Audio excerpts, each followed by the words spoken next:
all set. Well, sweet.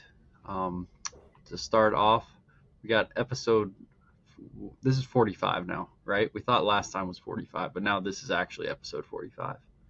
So we got episode 45 of On the Move, and we're joined by the very social media famous Nicole Poyo Brennan. Brennan's how you say your last name now, right? Yes. Yep, Okay. that's correct. Cool. Yeah, I have to correct myself because in my mind just been Nicole Poyo for so long. But yeah, I guess that's something we don't can. tell my husband this, but me too. Yeah. We've only been married since August, but it's been an adjustment just because it's been my business name. So, Yeah. Yeah. Well, and I'm not no knock at Brennan, but Nicole Poyo rolls off the tongue really well when people, just I bring it up know. in You're not conversation, helping I my guess. cause though, because it's been funny because the whole name change thing, it's still not in the paperwork official. Okay. And it's kind of been a bad joke around here because I changed my driver's license from Nevada to Idaho a couple months before our wedding. And I said, the DMV lady said I have 4 years before this thing expires. So I got time to decide if I want to change my last name or not. And he doesn't find it very funny, but that's been the joke. So yeah, well, that is funny because it's like, well, the ink is dry, but it's not like I'm all the way bought in. Yep. Yeah, cool. But yeah, so we've got Nicole on the podcast, and you are a very, from what we can tell, a very accomplished and very well-known photographer. You've had at least one cover of Western Horseman, right? Have you had more than that? Yes, I got 3 all within 6 months of each other, which was really cool. Yeah, that's awesome. That was a huge bucket list goal that I'm pretty sure I cried just as hard for each of them as the first one. Oh, that's It was great. pretty exciting. Yeah. Gosh, that's awesome. Did you get Western Horseman growing up as a kid and stuff? No, I grew up riding hunter jumpers. Okay. And so I had no knowledge of the Western world at all. So I remember we were boarding our horses. My earliest memory of Western Horsemen was we were boarding horses at this place. I might have been 12 or 13, maybe 13.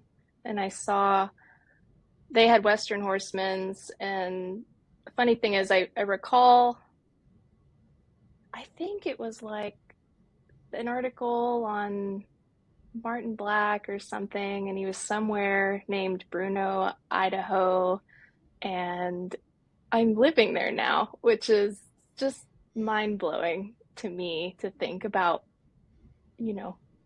where you end up. You never know what's going to happen in life or who you're going to meet or all of that. So it keeps me humble when I think about all the little things that have led me to where I am. So yeah, it's very interesting because I don't know if you've intentionally done this, but you've pretty much become the photographer of horsemanship.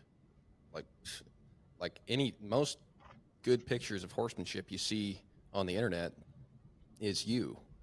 And like you said, now you're living there in Bruneau, Idaho. But that's quite a journey from coming from riding jumpers, and you were living on the East Coast. I was. So I was born in Florida, and then when I was about 12, my family, they bought a place in North Carolina, moved to Blowing Rock, North Carolina. and now their place is just outside of Boone. But yeah, that's where I would consider I grew up there. And then I went to college in Southwest Virginia and lived there for 10 years.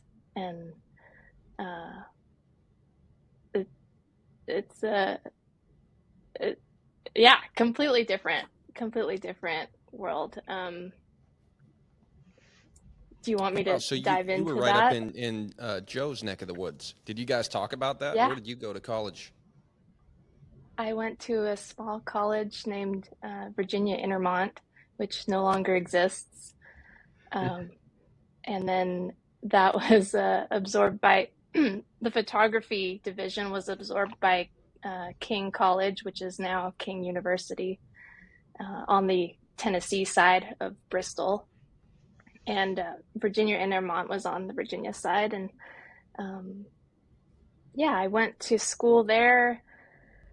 Actually, if we step back, I went to North Carolina State my first year of college and thought I wanted to go the pre-vet route, and was biology major for a little bit. And um, at that point in my life, big school was not a good fit for me personality wise, and it just was a lot.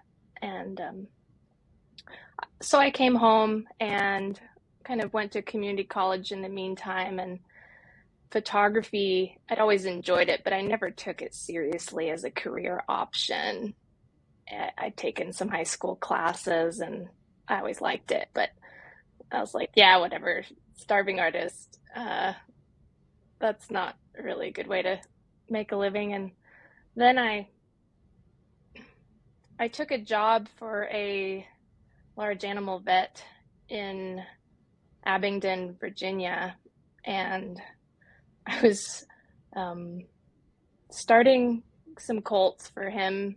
But this was before I'd ever met Buck, and I bit off way more than I could chew at that point, and there was nobody that I knew of that I could use as a resource for good help, because they were bringing me like 5 and 6 year old barely halter broke horses, and it was just too much for me at that time. Um, and I ended up, I tore my ACL and had to have knee surgery. Um, and I thought to myself, I should probably finish school, and because I was still doing community college at the same time, and should probably have a better plan for life than like riding for the public, because I just, at that point, I was feeling very overwhelmed. I didn't have the tools to make that successful. And I think when you feel like that, it gets in every area of your life, and it's hard when you feel like Yeah. you're up against something like that without knowing how to move forward in any way. So I found Virginia Intermont, and they had a great photography program, um, and they were a tiny little school, and it just suited me completely. It was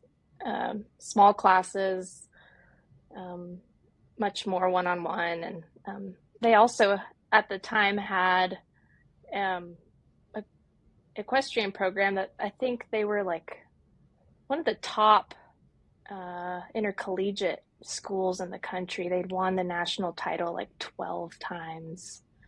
Yeah. And so I was on their team for a season, and but those were my fun classes, where anything horse related. I was like, well, I'll just do this to have involvement with horses still. And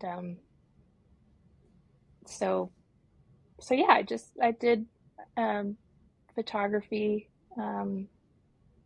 as my major that way, and not the only way I could have gotten here, but I'm grateful for it. It was very traditional.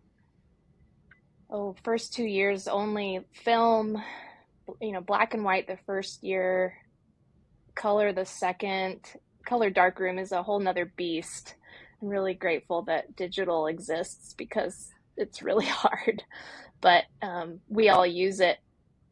Everything that's in Photoshop and on our computer comes from all those principles. So I'm glad I learned it, but learned all the, traditional studio lighting and all of that stuff. And then, as you two probably know, but your listeners maybe don't, Bristol has this big NASCAR town.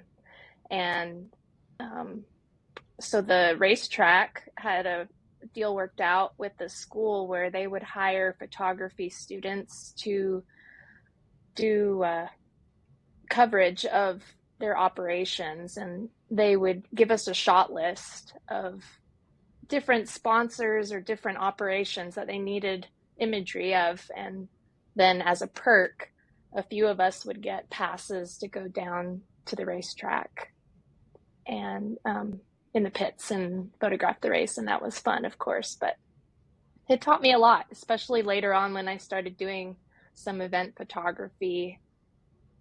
We had to, I would draw on that because with the NASCAR deal, you'd get through the weekend and you'd have, between all of us, 30,000 images. And so we had to learn how to keyword and sort through images and quickly cull through and look for what we needed. And it also taught me a lot about, those sponsors that these venues had.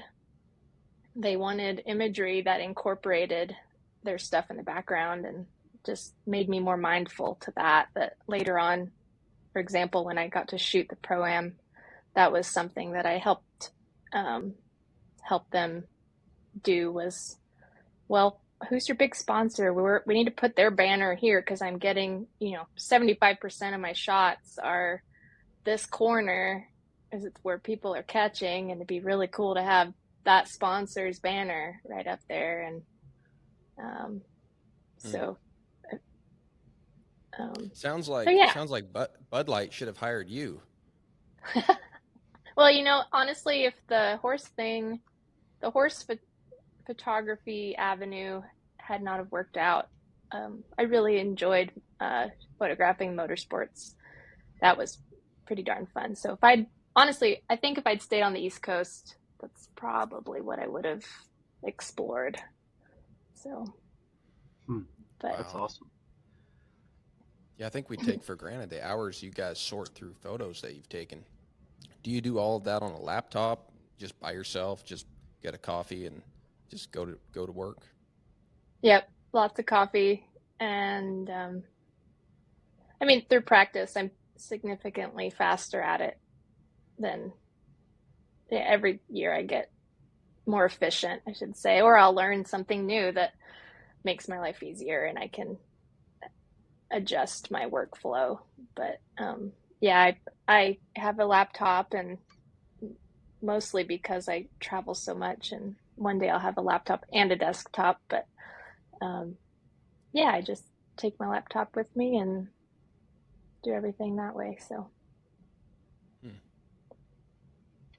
that's pretty cool. Can you talk a little bit more, because I think that's really interesting that you had to do a year of black and white and then 2 years of film, and I'm sure it's changed drastically, but I think it's really interesting that you had to do these things that for all intents and purposes didn't have a lot of real world application anymore, but they took the time to make you learn those skills, and clearly you indicated that you felt like it provided some value later.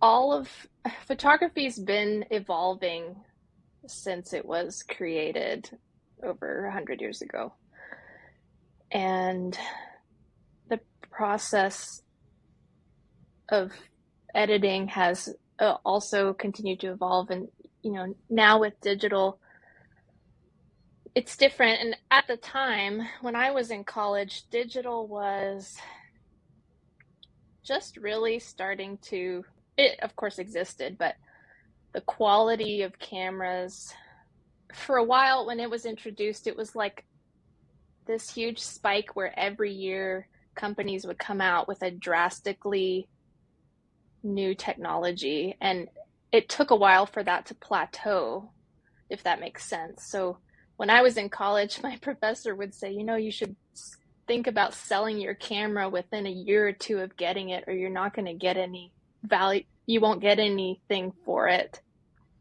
so that you can upgrade to a newer one, because they kept changing the technology so quickly. And now it's leveled off to a much better, I think, state where you can hold on to a camera body for longer and it doesn't lose its value so quickly. And but at that time, digital was really, I would say professional photographers were really starting to be able to get quality where they were using digital cameras for big jobs. And so we were learning that. But film, people think photoshopping something is new concept, but we learned that in the darkroom, people have been doing that since the darkroom was invented. If you can learn how to take something out of an image by a darkroom literally is you're shining light through the negative onto a piece of photosensitive paper. Well, you then block the light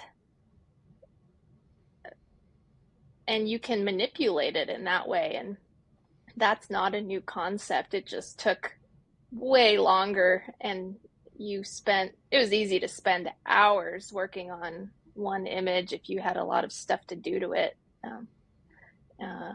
And I'm a hands-on person, so I enjoyed that process a lot. And I think a lot of people that have been able to mess with darkroom development enjoy that as well. But it's the same stuff, really. You're just doing it incredibly faster and instantly, and no chemicals. So, and you have a lot more negatives to choose from. Oh yes, that's the flip side. Is yeah, it's easy to just overshoot. The neat thing is you can learn in real time what manipulating your camera settings does, and if you're getting the shot, rather than waiting and guessing if that worked or not. But the flip side of that is that you can, and I think any photographer in this day and age has been guilty of that, of like, why did I shoot so much? But you learn to have better timing, and hopefully and that saves you, especially if you're doing this for a living. The shooting's the fun part. You don't want to be sitting at your computer all the time, and especially when the weather's nice. Sure. So I'd rather be out riding my horses if I can. So that's on the back of my mind as well. How can I be more efficient so I'm not in my office? So yeah, that makes sense. Makes sense. So photographing horses, I mean, that's something. I don't know how much you knew about cars when you're photographing cars, but I imagine that's a little easier for somebody who's not a race car driver. But photographing horses probably really helps to have some background in riding, and especially in horsemanship, like particularly in the type of photography you're doing. Are there a lot of other people vying for like the contract for Western Horseman? Or I don't know if you have a contract, maybe just you do one episode, what would it be? One issue. One issue, that's the word I was looking for. Are there a lot of other people kind of trying to get that, or do they come to you, or do you go to them? Because... Oh yeah, there's all sorts of, there are many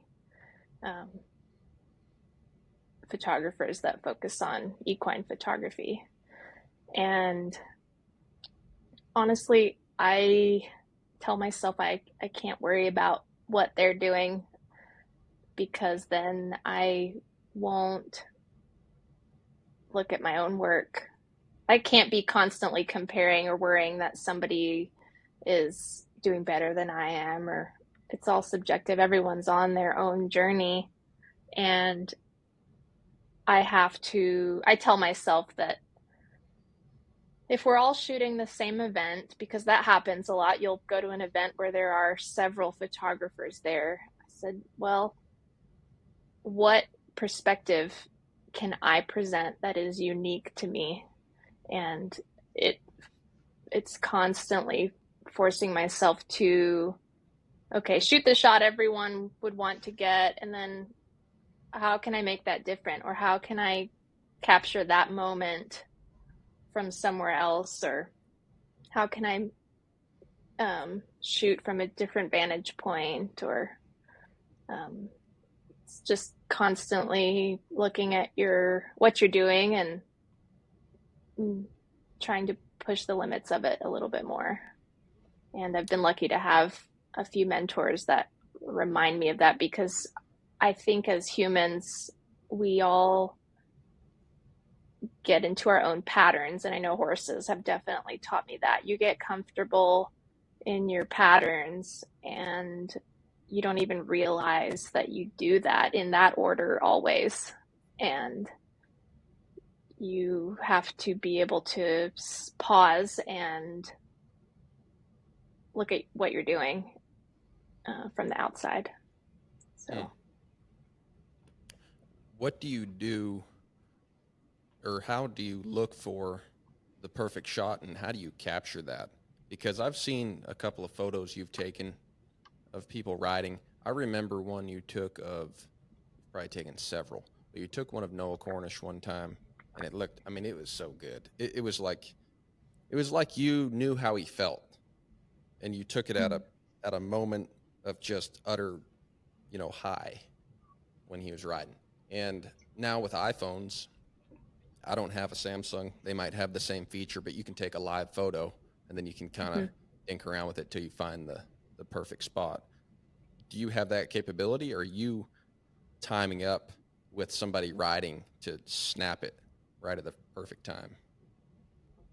No, I don't have that capability.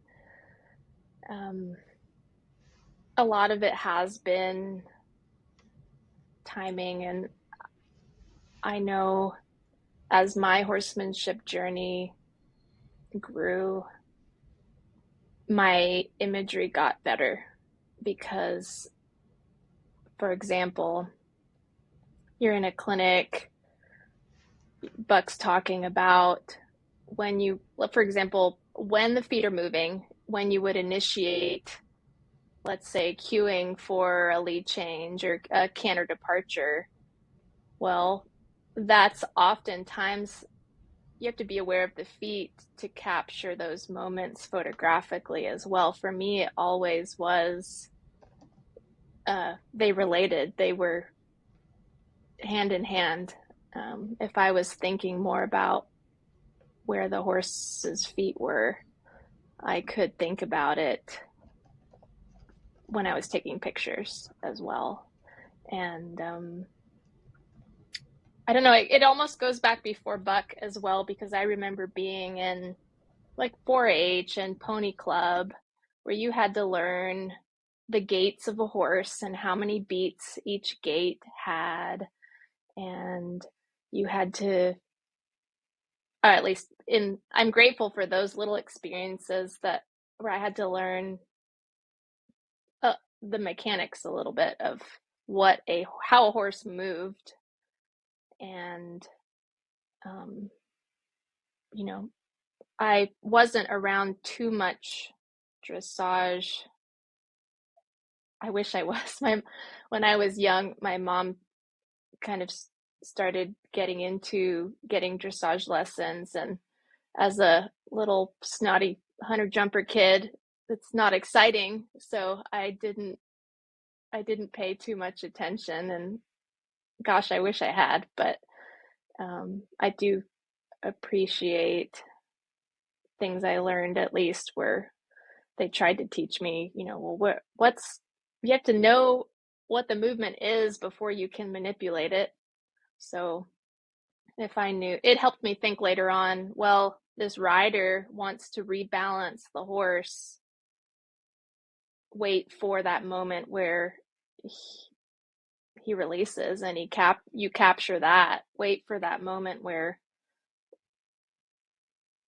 know what he's hunting so that you can also capture that moment that the rider is, you might only have a split second within minutes of them loping around or whatever it is they're doing. But if you can anticipate that, then you're a step ahead. So that's always going on. I can't honestly say that I think about it while I'm shooting as much anymore. It is sort of turned into a feel in a way where I'm just taking in what I'm watching. But that is sort of what I've trained my brain to do, I guess, is pay attention to those two things at the same time. So, because oftentimes it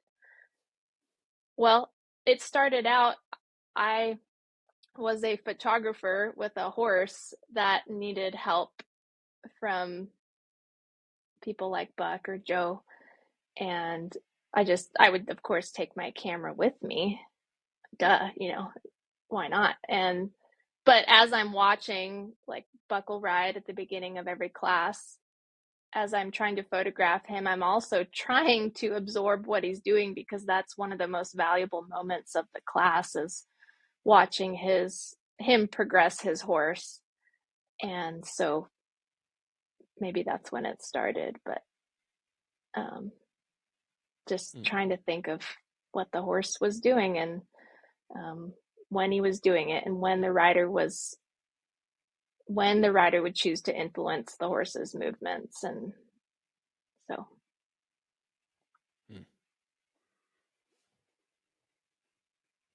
I don't know if that answers any of your question, but No, that does. I was just pausing for a minute because I saw Joe's mouth movement. I couldn't hear him. Yeah. So I was gonna say it sounds like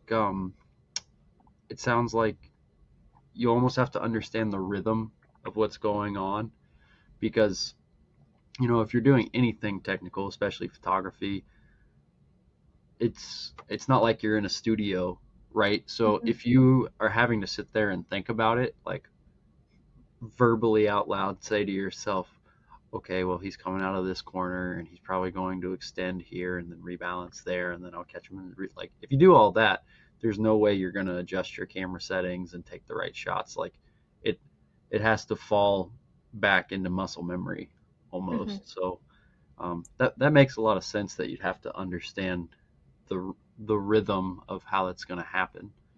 I'd be curious to know, because I know you've done, like, obviously, like, brandings and colt startings and different things.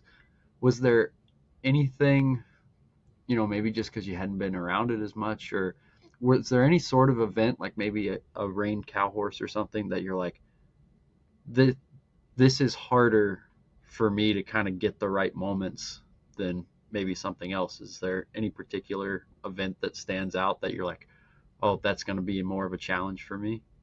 Oh yeah. The first year that I was asked to shoot the Pro-Am roping, I had never photographed roping before. And oh, wow. yeah. By that point, I had made friends. I had gone out to Buck's clinic in Sheridan that Riata had put together, and it had been, I don't honestly remember, let's see, a couple years, one or two, that they saw me there and they liked what I was doing. And her and Isaac suggested that I come and shoot that. And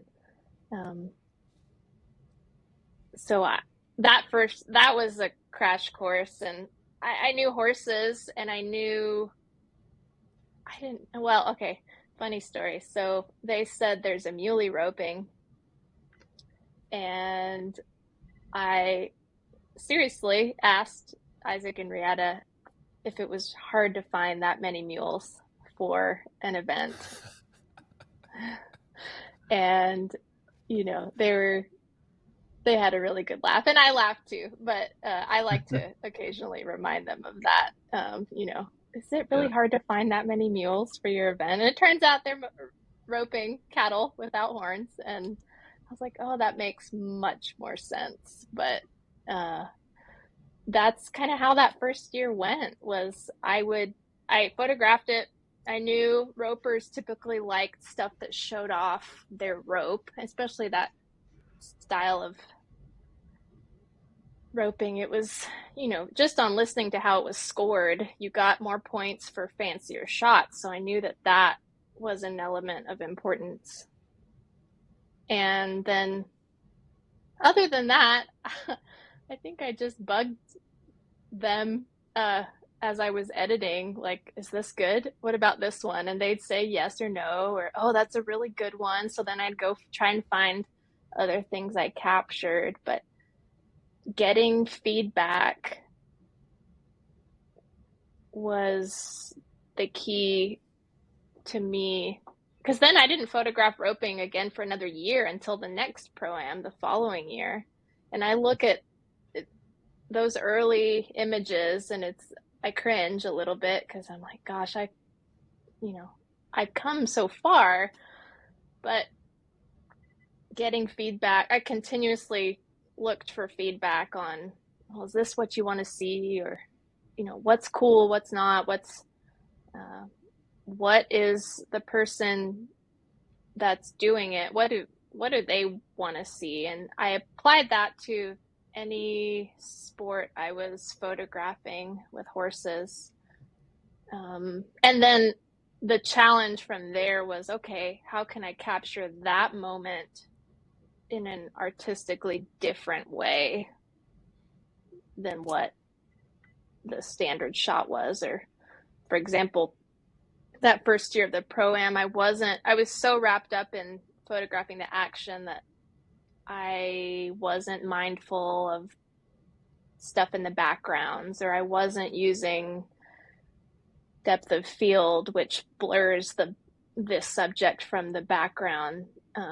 You can use that artistically to isolate the subject from the clutter of the background. And I wasn't even thinking of that the first year. I was so just trying to get the basic action captured that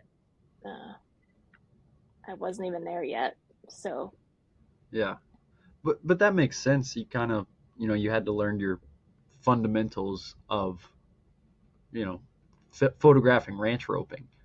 You had to learn the fundamentals, and then you could kind of start turning it into art in the subsequent years after that. yeah. So Who did you have for reference as far as getting some feedback on your photos that first year when you were sorting through them? Were you sending them out to the people you had photographed, or you just had a couple people close to you? Just mostly Isaac and Riata, and the girls that were in the office, because that's where I set up my computer, and just that. Mostly those people at first, and then of course I posted them for people to be able to look through and buy and all of that. And I would get feedback from folks as far as, like, mostly if they really liked something, and so I would try and make a mental note of what someone got excited about. And of course, as a horse person, I never tried to post pictures that made the horse and rider look particularly bad, because there's always those moments where you might have pulled your horse up and their mouth might be gapped open, or looks like a Charlie Russell painting, right? Yeah. So in general, that just wasn't my style. I didn't find it pretty, even if the rope looked awesome. I'm like, if that was me, I wouldn't really want that out there. So I've always been careful to make the lifestyle, present it in a good light. And not just Western, but any horse activity. Just you could pick apart the same ride someone makes and only show the moments where they're adjusting, they're pulling on their horse or doing something, where you could make it look like two different rides. And Oh yeah, absolutely. that's, I'm capturing a fraction of a second, so I feel like it is a bit my responsibility to show it in as best a light as I can. So Yeah, absolutely. I mean, you're in an important position because somebody can be a great horseman or put on a great event, but it's only going to be in the minds of the people that were there unless someone captures it. And then if they capture the wrong moment, then it goes down in infamy, looking terrible. So you can really make or break somebody's brand or event, business, what have you, depending on that moment you capture. I think you do a terrific job. I mean, it's really cool to see all this stuff that you shoot. And then even to the point where, photographers have a sort of a signature to the way that they photograph. And I know all the Western Horseman covers, since we've been talking about those, that I've seen that you shot, you could already tell it was one of your photos before you check the credits, because you just kind of knew. And I don't know what that is that creates somebody's signature in the way they photograph, but it's probably not much different than a painter. They see something in their head and they feel it and they put it on paper or on canvas, and a photographer kind of does the same thing, only you don't have to paint it, but you still have to capture it.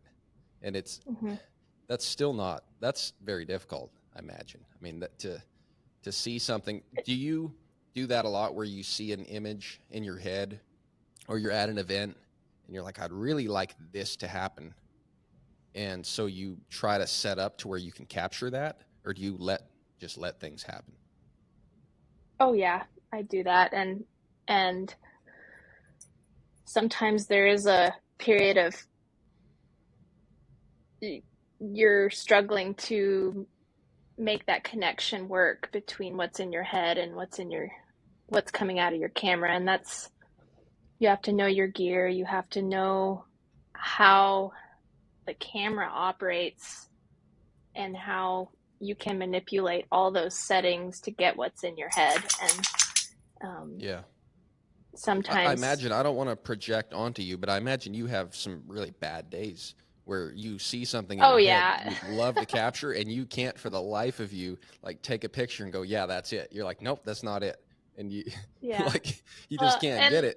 Or maybe it doesn't exist, or it's unrealistic. Or I joke with people, they're like, when someone says, oh, your pictures are you always get great ones, I say, well, that's because I don't post the bad ones. But they're there. Yeah. They're there. And as far as my work having a look, that means a lot. But when I look at my own work, I can see that it does, but I can't put my finger on why. And then I think of it all, horses intertwine with this so frequently, it's mind-blowing. But you look at someone's string of horses, and have you ever seen someone's string where they just all operate similarly? And I think of I've been able to watch some colt starters that they'll have a group of colts come in, and they'll all have such drastically different personalities or tendencies, and by the end of a couple days they look like they are part of that person's string. Like they're all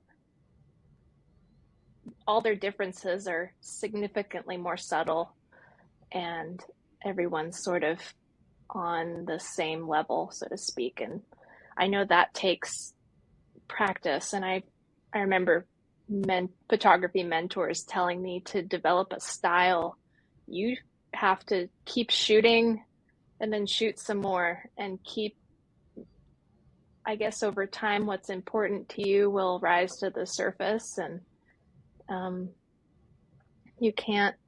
there's no shortcut to that I've found other than doing it and practicing and figuring out what's important to you.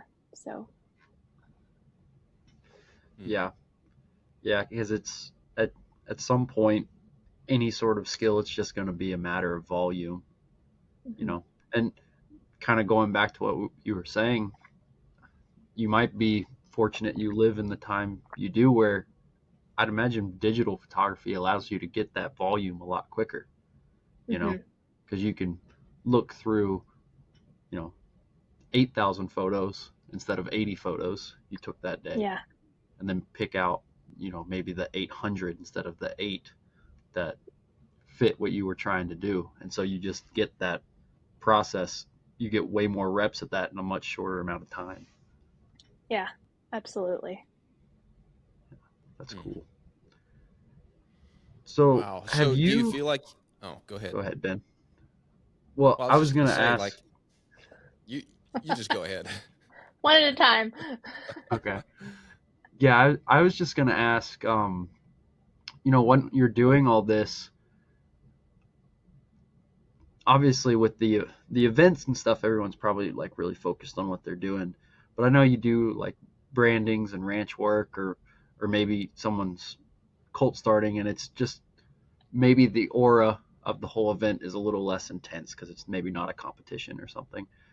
Have you ever found people maybe operating a little differently because maybe in the back of their mind they're like, well, Nicole's here today, so like everything I do today is going to be on a photographed eventually, at a branding or something, someone's maybe just roping a little different or throwing a few more Hail Mary type shots because they're like, well, I mean, we might be out here an extra half hour, but I'll get like a really sick photo to put on Instagram later. And then I miss it. Yeah. Yes. But I find that is true whenever I have a camera pointed at someone, usually, whether it's I'm doing a portrait session or a one-on-one rider set, like let's say, someone needs some photographs of their horse for advertising, or they just want action stuff, or that's, I think we all do it. I know I do it. If I know someone's got a camera out and pointed at me, I'm like, God, don't look like an idiot. Don't look like an idiot. And it's almost like your prey response is triggered. Like you feel a set of eyes on you. Exactly. But I've always heard, more related to portrait photography, that the first 100 photos you take are, be okay with those being the ones you're going to throw away. Mm-hmm. And that's part of getting into, I imagine some of your podcast guests start out, I've heard you say some of the best conversation is near the end of your podcast. So it's similar in that regards, where everyone starts out nervous, myself included today. And as you get going, you relax and you start chatting, and same thing, whether you're doing a one-on-one photography session or I think at bigger events it's easier for them not to think about it, or if it's more action stuff, they're usually more worried about what's in front of them. So in those instances, I don't normally think that folks are too worried about me. Yeah. But so in the portrait stuff, have you kind of gotten into the psychological side about maybe what to tell people, or maybe engage them in a way that they're not thinking about you so much? Because I know a lot of the photographers I know, they're really good at that, Mm-hmm. I would not qualify myself as really good at that. I find it interesting, and it's something that I know I struggle with, partly because of my personality. I'd rather be the wallflower and not be in someone's face, um, because it's more intimate. It's more, if someone, especially if it's someone you don't know, Hmm. uh, and getting them to relax with this camera pointed straight at their face is hard. So um, I try and lean into it and learn as much as I can about it, but it I it's something I need to practice more, and I think I will continue to say that forever. Sure. um, so, Yeah. uh, but that's okay. It wouldn't be fun if you didn't have something to work on. So, Oh, absolutely. But it's cool that you're in a profession where you can go from, doing a horse show to watching someone start colts to then maybe doing like wedding photos, and then you're doing sale ads. And there's a lot of variety, even though you're kind of within the Western and horse niche. It's not like you're a wedding photographer and you're cranking out like 35 weddings a year. yeah, uh, I'm grateful for that too, because I think if I had stayed on the East Coast, that's usually the avenue that, um, like many of the folks I went to college with, that's what they went into. And so I always knew that that wasn't for me. And now I do some weddings, like um, ranch weddings or people in this lifestyle, and I find it so much easier. But when I had to photograph like just your average kind of city people or suburban type couple, there was not a lot to relate to, and um, Mm-hmm. that wasn't as fun. But so, Sure.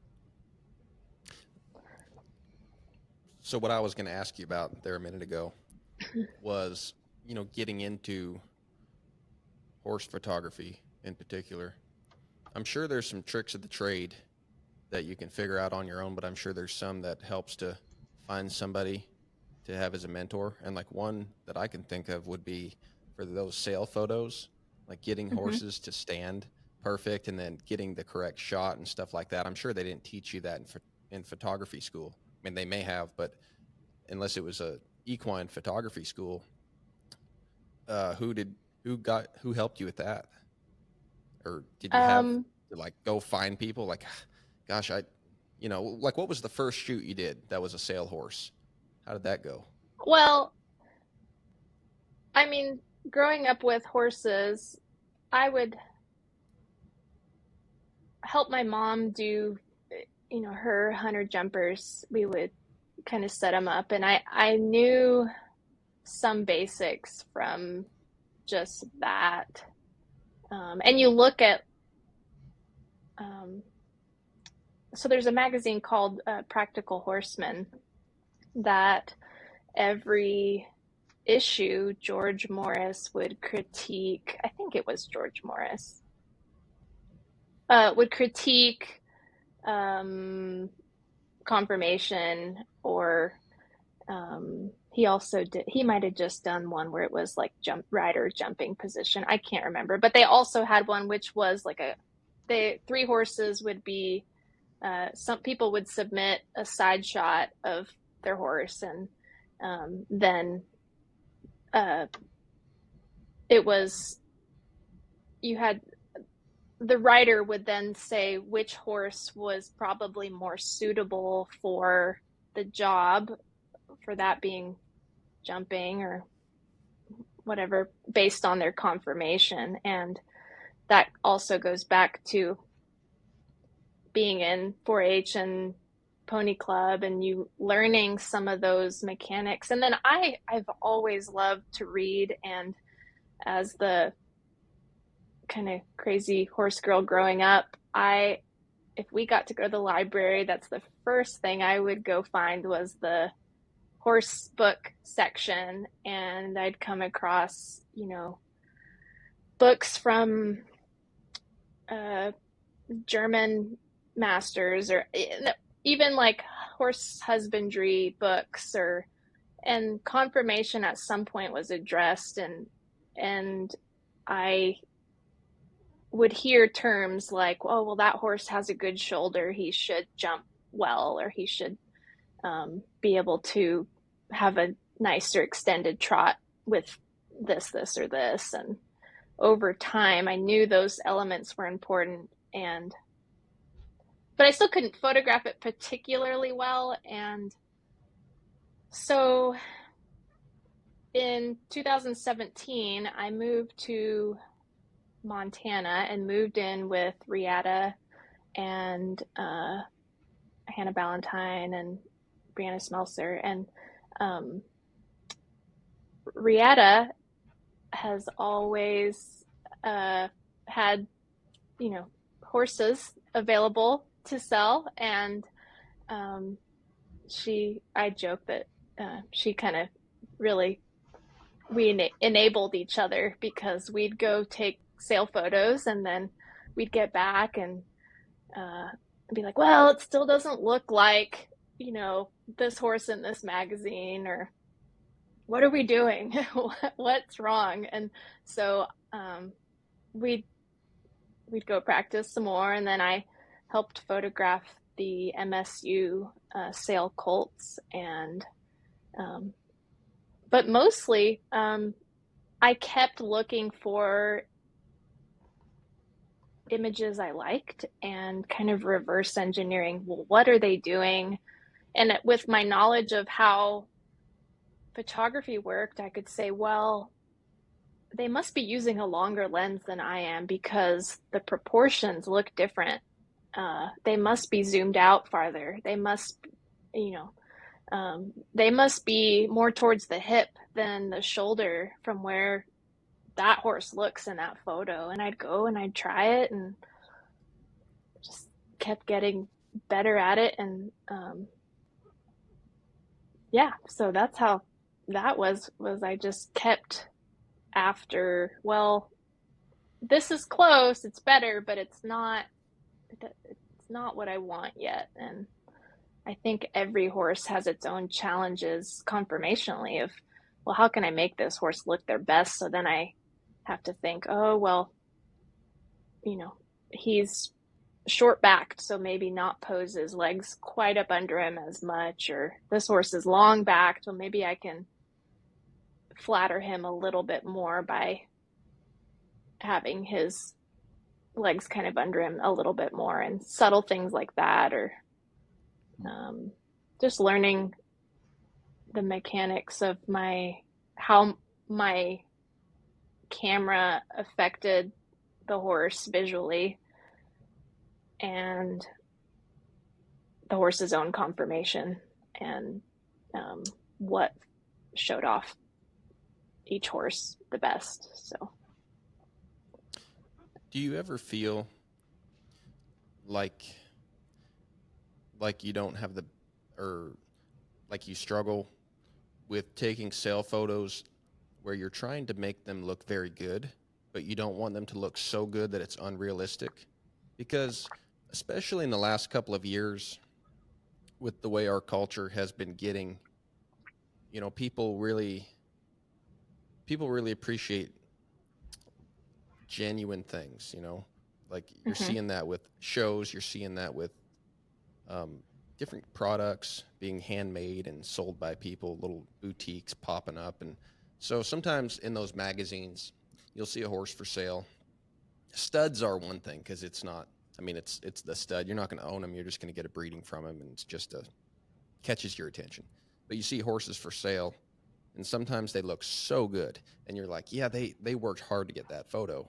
When you roll up to buy the thing, even if you're some gazillionaire buying a $1 million horse, it's not going to look like the horse in the photo necessarily. But I've noticed your photos look really good, but they don't look unrealistic. It looks like how if you saw the horse in the sunset, like out with a great backdrop, and in your head it would kind of look like that. But do you ever feel like you take some photos and kind of reel it back a little bit and make sure that it doesn't look unrealistic? Well, this touches on a couple things.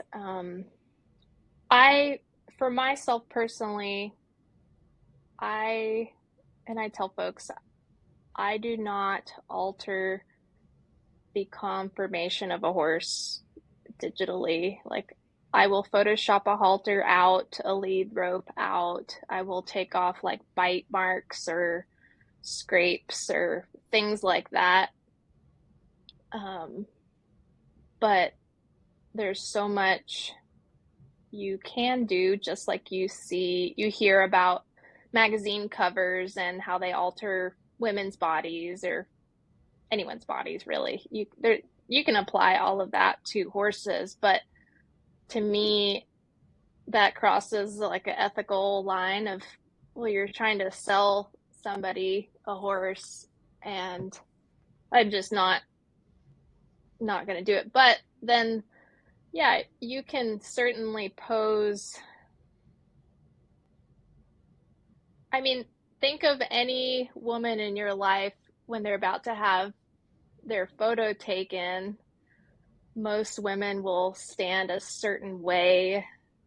Think about like your moms or grandmothers, they'll normally kind of stand a little at an angle with usually their weight on one foot and the other leg's bent. And that's all because it normally flatters the physique a certain way.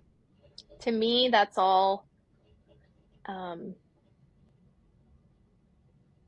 That's what I think of when, like, yet you are setting the horse up in a certain stance, but you can do a little bit of posing to accentuate certain features. And then there's also the topic of, since photography was invented, humans, is photography truth? And as I told you with the film stuff, I mean, altering images isn't a new concept. People have been doing that since photography was created. And so, is photography always viewed as truth? That's a subject that has always been kind of controversial. And for example, like news, if you photograph for, like, journalists are not allowed to do any altering for that reason. They can do some very basic exposure adjustments, but that's it. So I didn't realize that. What That's is the interesting. process? What is the process by which that is regulated? I'm not sure, to be honest, because I'm not a journalist, or worked for big journalism companies, but I think they kind of regulate themselves as far as that's the standard, and they kind of they expect everyone in it to uphold that. But I'm not educated enough in that I don't know. But I do know that it is a that thing. makes sense. Yeah, So, good old honor system. They're out there photoshopping the news, just not telling yeah. us about it. So as far as photoshopping the conformation of a horse, that goes on somewhat. Oh, I'm sure it does. I don't doubt it. I know I won't do it. Yeah. But anyone with a basic knowledge of Photoshop can figure out that it can be done. So, Yeah. All the stuff people do to horses, photoshopping their image is probably one of the lesser sins you can do to a horse. So yeah, I'm sure there's people out there doing it. yeah. But I will say, I've had horses that I photographed for a sale, for example, that we did a really good job. Like, the stuff we used to get, so this was a ranch horse. One of the little tricks you can do to get them to put their ears forward is I've seen some people use a little, like a mirror, like the kind you'd see on the back of a door.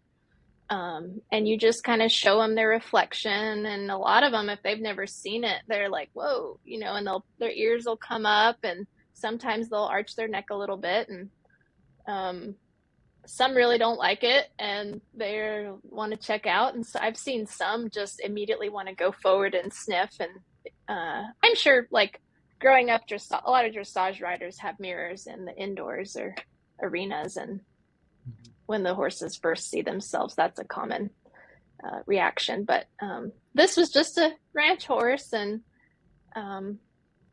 he wasn't particularly fancy looking, but we set his feet up to where they needed to be. And then, man, when we showed him his reflection, he just really his neck arched, his ears were forward. All of us were like, whoa. And at the sale later, I heard some people asking, well, commenting that it must have been that I helped him digitally a lot. And I didn't. It was just a lot of that horse really just lit up when he saw that. And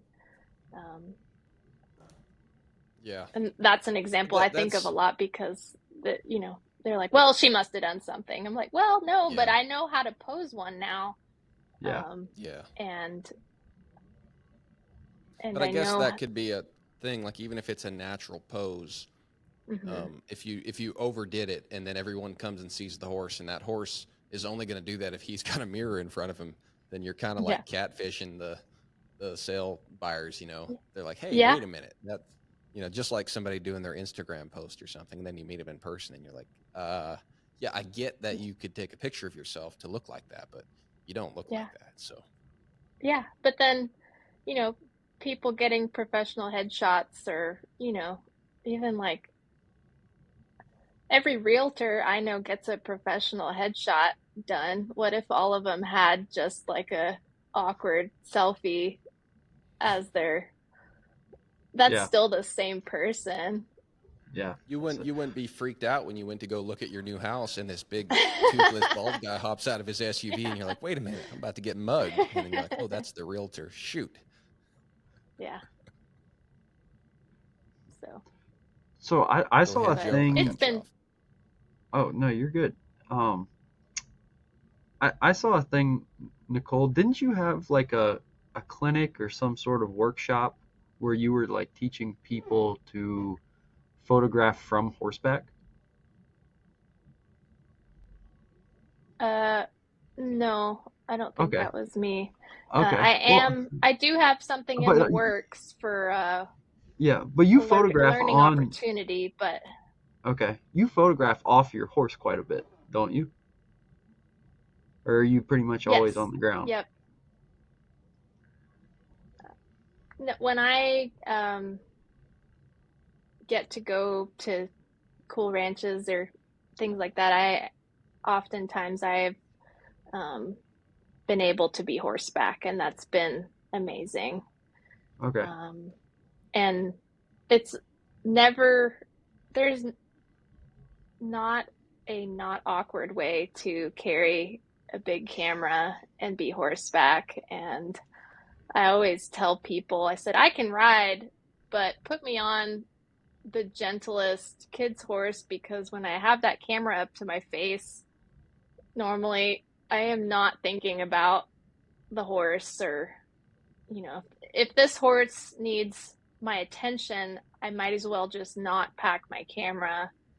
And also, I don't want something to happen to my camera, but yeah, that's often when I have to ride a new horse, I'm like, well, put me on the, whatever is gentlest, because there's something that can tolerate me not giving them my full attention all the time. And also I'll joke that a one-handed navigational system is better for carrying a camera than two-handed. So, Oh yeah, I bet. Yeah. Was that, but do you feel like there was a big learning curve for that? Or was it just kind of like you said, not just get the most gentle one and then kind of have a couch when not you get to where really. you're going? Um, I've ridden since my whole life, so Hmm. uh, that pairing the two in that way wasn't anything particularly difficult. Like I said, it's always awkward no matter what kind of strap or backpack or harness Sure. you might have on. It there's still an element of that camera's heavy. You don't want it to flop around all day. Um, Not only for the horse, but to, that your gear will really get beat up. So, Yeah. No, that makes a but lot of sense. But um, I personally, I think it's really cool that you do that. I always thought those images of you like taking a photo, but you're, you know, completely ranched out like on this horse in the middle of this, yeah. pasture or whatever. I was like, man, that's cool. That's someone living their best life right there. Well, before I moved westward, I think it was the summer of 2017, I was able to visit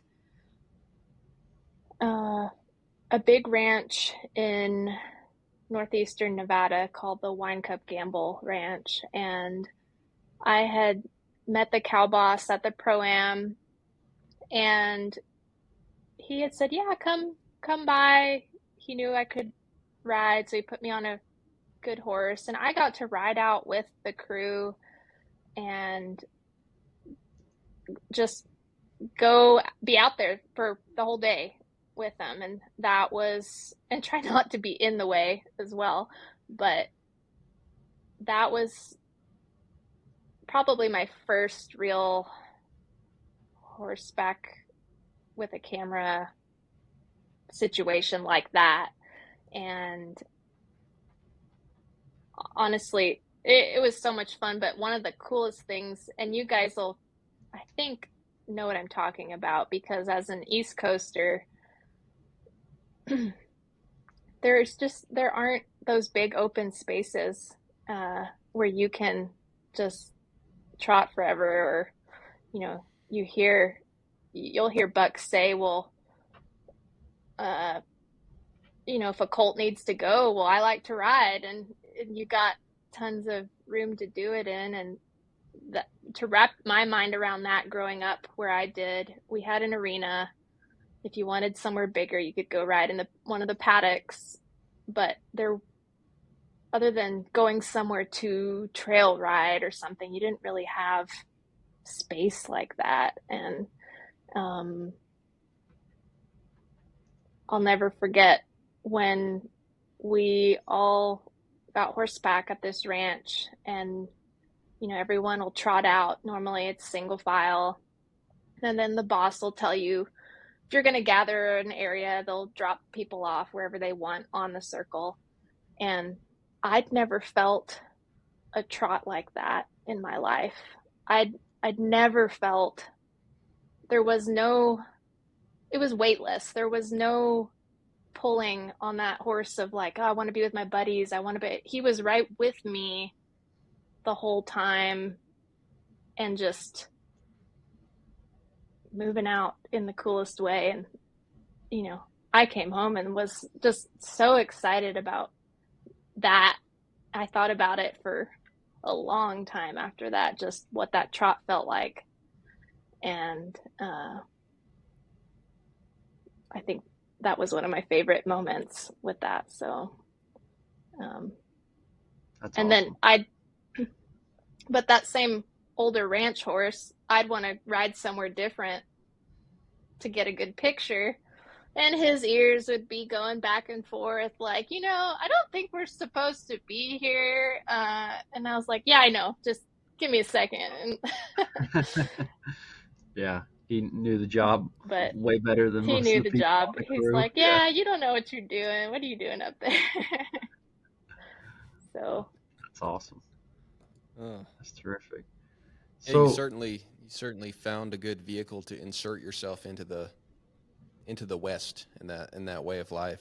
Because you were saying when you started out, you were going to ride colts, and I'm sure you would have got that sorted out too eventually. But I think um, the photography that's so cool. I mean, that's a great way to do it.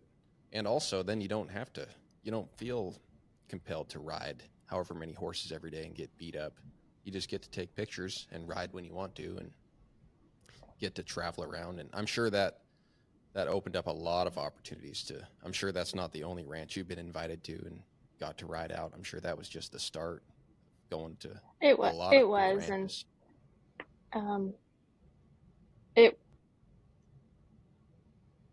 it like I said earlier, I'm constantly humbled by thinking of all the little things that have brought me here. But truly, the horsemanship journey intertwined with my photography allowed me to meet people I never thought I would be around, and I knew that I didn't want to add that pressure of a time limit pressure to my riding in that way as a career. And I didn't want to, it stressed me out when you have to deliver a product essentially to someone like Yeah. a horse, someone wants to see progress on an animal, and not having the skills to do that, it was incredibly stressful. So I, and I didn't want to come to resent horseback riding because it was Yeah. such a fulfilling part of my life. And but there was a time when I was ready to walk away from it. I was so burnt out, and um yeah, I just, like I said, I'd bit off more than I can chew in that situation, and I didn't have the knowledge, and that's really what led me to Buck. Was he allowed me to find the knowledge to that it helped me get rid of my fear.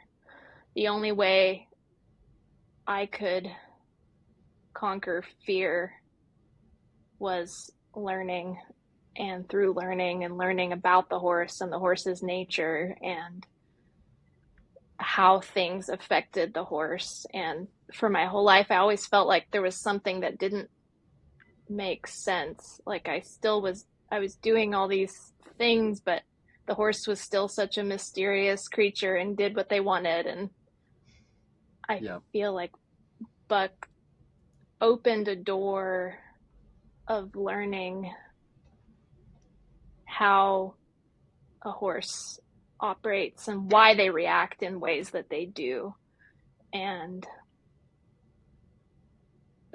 that just completely changed my life. And um, so for a while it was just that I packed my camera to clinics, but it was just I'd go to I was still in college at that point, but I'd save up the whole year. And I think one year I did 3 of his East Coast clinics back to back, um, just so that I could immerse myself, because the rest of the year I was like, well, now what?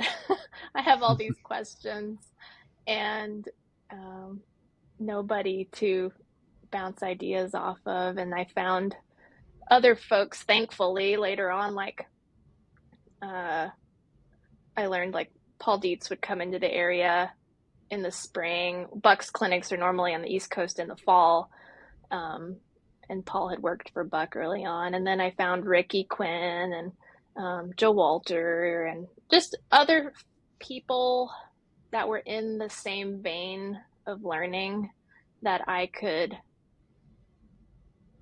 just slowly move forward with, rather than, I always felt like I was on an island for so long, and Yeah. you know, And that's a crappy just, feeling. yeah. Yeah. Well, Well, and you've kudos been for around this you too deal. for sticking Yeah, I with mean, I it. was gonna say yeah, for sure. And you've probably been around this deal now long enough that you've seen other people fall in love with it and kind of get on board, and then feel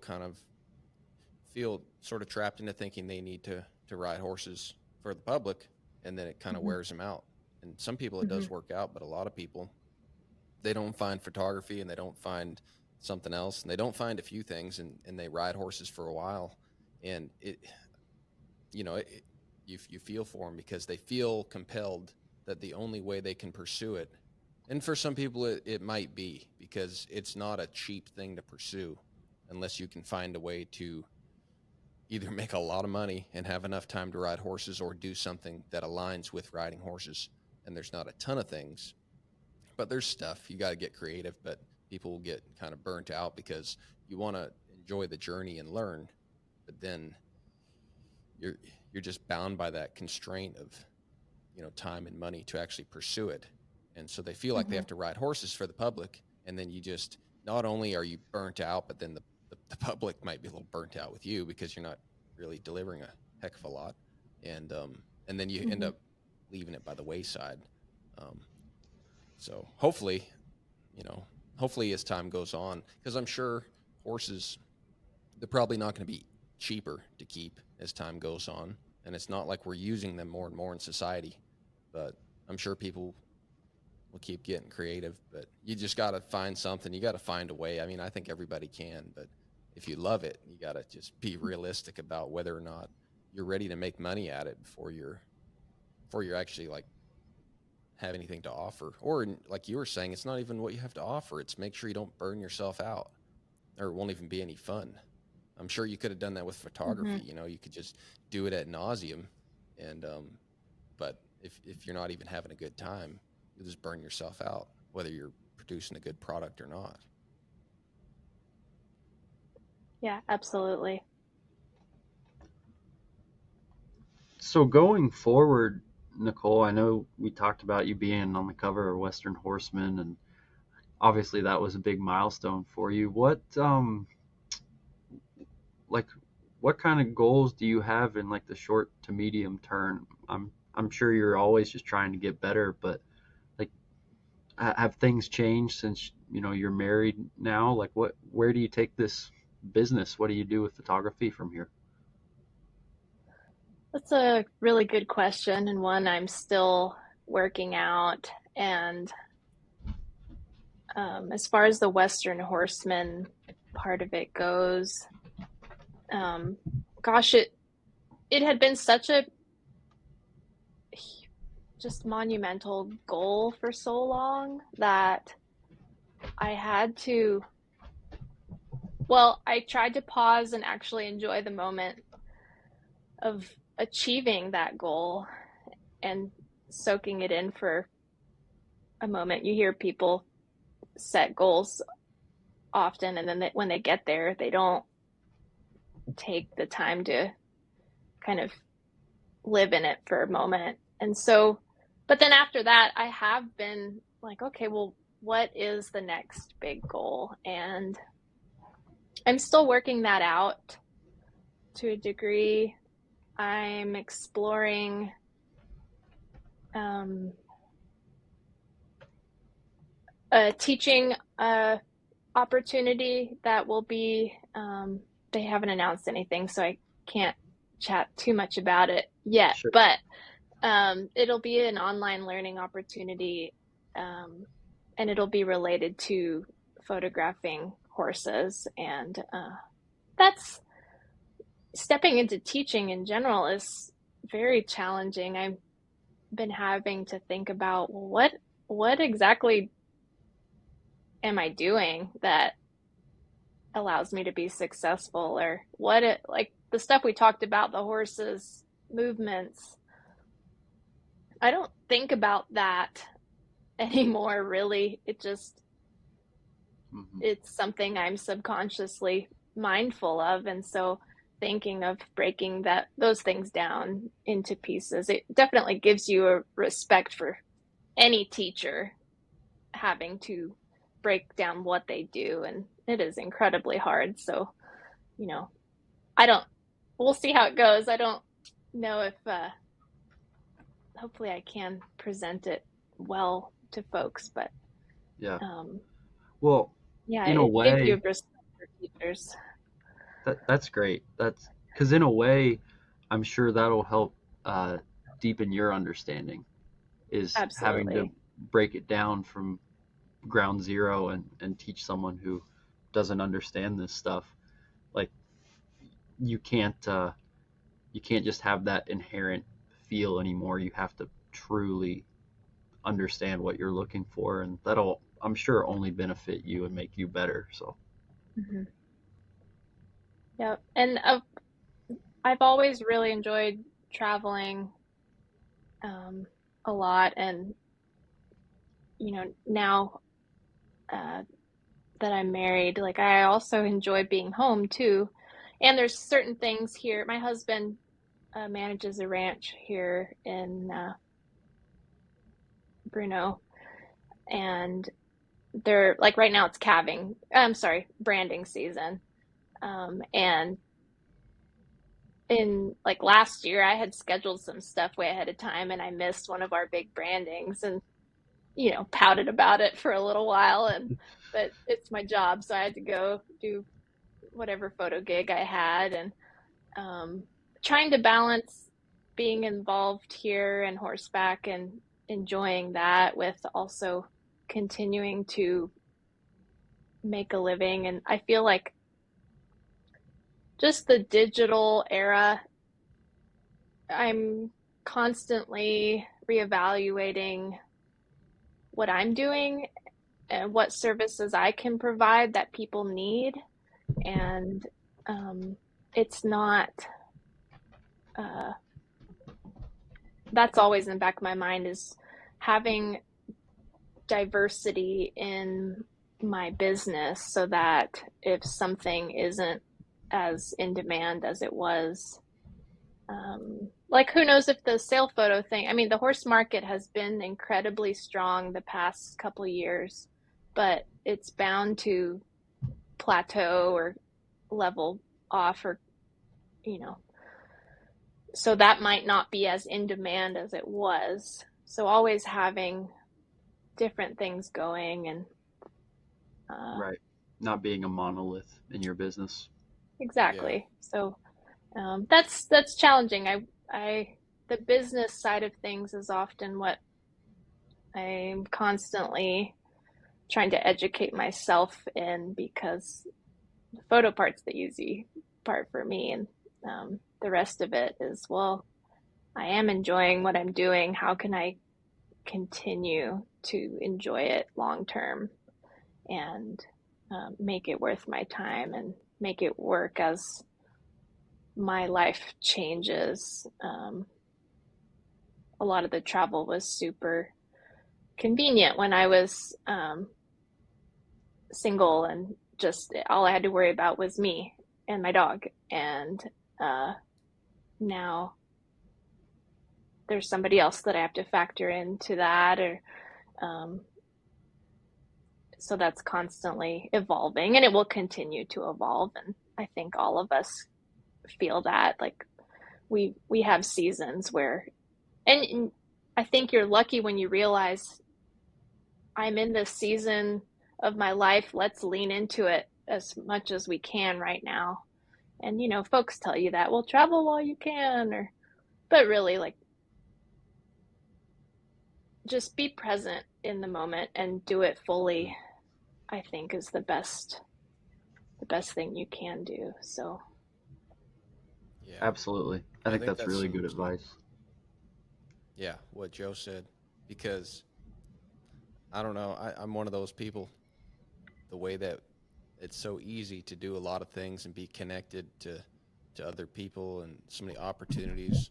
If you have a good Wi-Fi connection, it can be easy to roam a little too much mentally, where you don't lean into the season. Like you find you find that you're in a new season, but then you're already looking off at the next season and trying to Mm-hmm. make sure you can capitalize on it. And I can struggle with that, where I've got to kind of stay, it's good to look out into the future and to be kind of mentally entrepreneurial.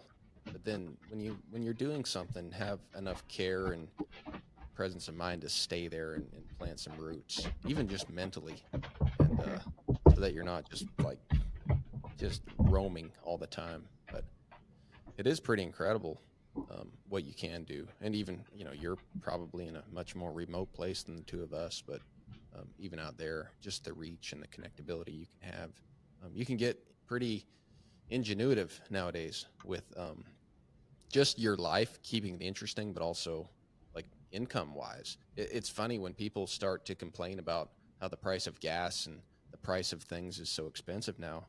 But on the flip side, it's nobody's fault that you're lazy, because there's so many opportunities. Like there's never been more opportunities to be successful and have a very interesting life. So it's really not that bad. We live in pretty cool time. Yep. And even just acquiring knowledge has, it's never been easier. And yet I don't know if people are, well, I know many people don't take advantage of it. And if you think of how hard it was to access some of the knowledge that we have now at our fingertips, it's mind blowing. And I'm guilty of it too, where you could just pull up something in an instant and you can figure out how to do something new. And before you had to go either find someone or go learn from somewhere in particular. But the good thing is, I think there was a kind of a tearing down of gatekeepers for a lot of that. And I know in the photography world that certainly is true. Before, photographers didn't really like sharing a lot of their process with others, and it was very secretive. And I have tried to consciously not project that. And I think it's human nature you'll have flickers of insecurities, but being able to pause and think, well, why is that thought crossing my mind? What can I do to not feel that way? Or everyone has started from the bottom of a skill set. And so I remind myself that, I would like if I share knowledge with someone, they still have to put in the work to gain the skill to use it effectively. And those are the type of people I would want in my circle, are people that have done the work to get there. And it's true, some photography friends that I'll message them or call them or pick their brains on stuff, and it wasn't long ago where they were starting out in their journey, or now they might have gone in a different direction than myself, and we can lean on each other and kind of lift each other up, and that's so important. And I think that I'm sure that exists in other disciplines and other walks of life. But Absolutely. Because, that's part of the reason Ben and I felt compelled to start this podcast and call it On the Move, is we felt like there was a need for people to feel like you have peers, and we could talk to other people, even if they aren't exactly chasing what Ben and I are chasing in terms of horsemanship. You have peers that are trying to become better at their craft, and improve themselves. And it's kind of alludes back to what you were talking about, being on an island and how crappy that feeling is. You really, no one is a self-made man or a self-made woman. You have to have peers, and you have to be around the right group to bring you to where you are, and be able to reach out to them when you need help, or even just encouragement, and vice versa, be there for people when maybe they need help. That makes a big difference in anyone's journey with anything, is having the right peer group. So it's great that you have that for photography, and I think Ben and I have that for what we're doing, but this podcast has made a big difference in helping to grow that, and just understanding a little bit what people do in their search to become better at their craft. Yeah. Well, like Joe, you and I talked recently in a conversation. We said that since we've been doing this, we've both had thoughts or prejudices towards certain people or certain things. And you have an hour and a half conversation with somebody, and that goes away. And with most people, I don't know, we haven't interviewed any, multinational criminals or anything, but for the most part, the people that we've talked to, if you did have any, thoughts or ideas about them that kind of held a little prejudice, or you thought what they did was weird, or that maybe they weren't really cool people, that goes away when you talk to somebody and get to know them. And it doesn't mean that you abandon what you do and now you follow them, and hopefully you're not in a cult anyway, but you get to know somebody and talk to them, and you realize they're just like you, and maybe they become a peer or a mentor or just a friend, or their experience helps you in some way, but taking the time to just hear somebody out and get to know them a little bit, just, boy, it not only opens up your mind, but then you realize you're not alone in the world in pursuing something. You don't have to take on their ideology just to feel some camaraderie in the pursuit of whatever you do and whatever they do. Yeah, So absolutely. It's been a lot of fun. I noticed, growing up in the English world, and when I first started this horsemanship journey, my parents kind of thought I was doing like tricks, or, like little, that was sort of their attitude to it. And in college, I don't know if I mentioned, but I rode cutting horses for about 5 years and showed and worked for different, a few trainers.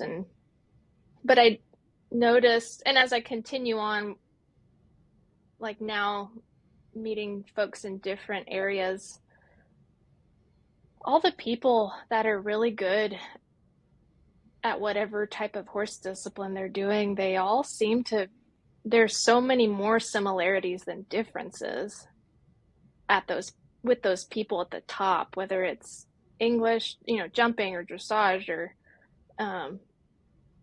cutters or cow horse people, or I continue to be amazed by that, where the people at the top are so curious about, they want to learn and they want to improve, and that's such a vein of truth in all of them, and that inspires me to keep learning, that it's the folks that are not progressing are the ones that are closed-minded, and they may have some success here and there, but they're not really going places with their riding or having success long term like that. And I know when I look at my own characteristics, sometimes I will see that I may not be the most self-motivated sometimes, but having a group of people around me that are, man, it sure kicks me into another gear. It just naturally pulls you forward, and that's a cool feeling too, of just having. I want people that are way better than I am, whether in photography or horses, around me, because they're just gonna pull me forward and keep me going. So Yeah. Amen. Ag- Well, Agreed. yeah. So we probably should wrap this up, because if we talk about this much longer, I'll think about all the horses I haven't ridden today.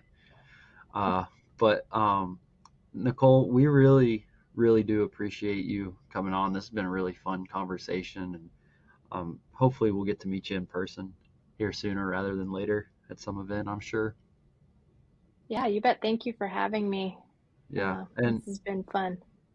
And we spent, the last couple hours talking about how famous you are, but why, if someone is, maybe new to what you do, what would be the best way for them to find you, see your work, all that stuff? Go ahead and advertise yourself a little bit before we wrap this thing up. NicolePoyo.com, and then on Instagram it's just at Nicole Poyo, and that's spelled Poyo. And I think on Facebook I'm Nicole Poyo Photography. But Awesome, great. And we'll probably I'm sure we'll tag you when this episode comes out, and maybe we'll put a link to your website in the bio so people can see your yeah, work, thank you. see what you got going on. Yeah, absolutely. Yeah. So We'll try to find the most controversial thing you said and make a clip out of it too. So. I'm sure you will. yeah, It'll be hard. It'll be hard. You were a pretty good guest. It was Yeah. nice to meet Edit you. it Get to to be know you like, a she little bit. photoshops everything. yeah, Yeah. yeah. We're I just know gonna how play the editing clip. goes. We're gonna play the clip of Ben saying, "Yeah, so you catfish that horse." Yeah. Yeah. We'll We'll piece just that put that together into everywhere. something nice Yeah, and juicy. exactly. So cool. Well, thanks everyone. This was episode 45 of On the Move with Nicole Poyo Brennan, and we'll see you guys next time. See ya.